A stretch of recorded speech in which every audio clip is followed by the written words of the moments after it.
le camarade socialiste m'a dit « Oui, je suis contre la participation. » Et les raisonnements que j'entends, tous fort bien conduits, ne m'ébranlent point. C'est qu'ils sont à côté de la question.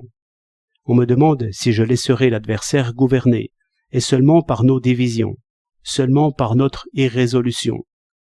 Et moi, qui ai vu tant d'hommes transformés, et je pourrais dire annulés par le pouvoir, croyez-vous que j'ai hâte de changer nos amis les plus précieux en des excellences accablées de travail, et occupées à des soins de police, trompés et humiliés par des subalternes, forcés de les couvrir, et passant leur temps, en somme, à de courtes pensées.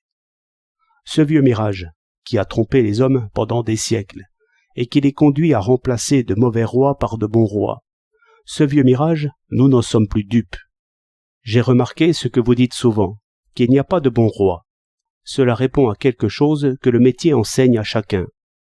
Qu'un ébéniste soit un homme de bien, cela ne change pas beaucoup la colle, ni le fil du bois, ni l'art de faire courir la scie. J'ai idée que le gouvernement est un métier aussi. Si on le méprise, on se fait moquer de soi. Si on l'apprend, eh bien, c'est toujours scie, colle et fil de bois. Ce serait beau d'inventer un vernis, mais on se trompe et on y perd de l'argent. L'homme de métier est prudent et conservateur. Vous parliez d'apprentissage. Vous paraissiez regretter que nos meilleurs hommes ne soient pas sous-secrétaires dans quelque coin d'atelier. Or, justement, je crains l'apprentissage. Je le crains parce que je le connais. On y apprend d'abord à respecter et à imiter les anciens. On reçoit des gifles si on gâche une belle planche. On y prend cet air souffrant que donne la lutte véritable.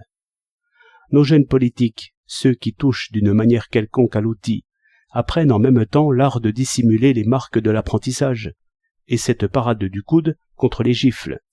Mais ils ne me trompent point. Dans toutes leurs apparences de soumettre, il y a du chien battu. Je fais de mon mieux, semble-t-il dire, et je n'ai que des reproches.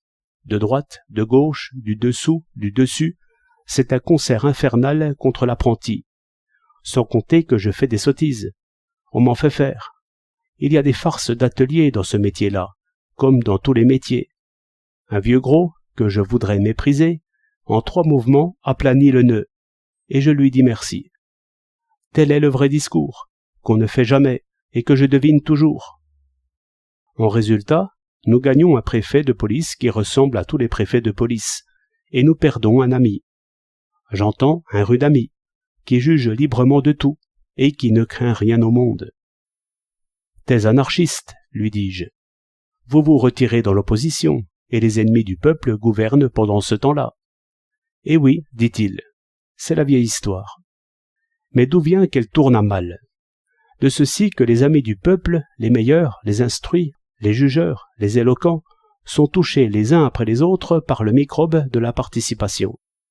C'est exactement comme s'ils passaient à l'ennemi avec armes et bagages.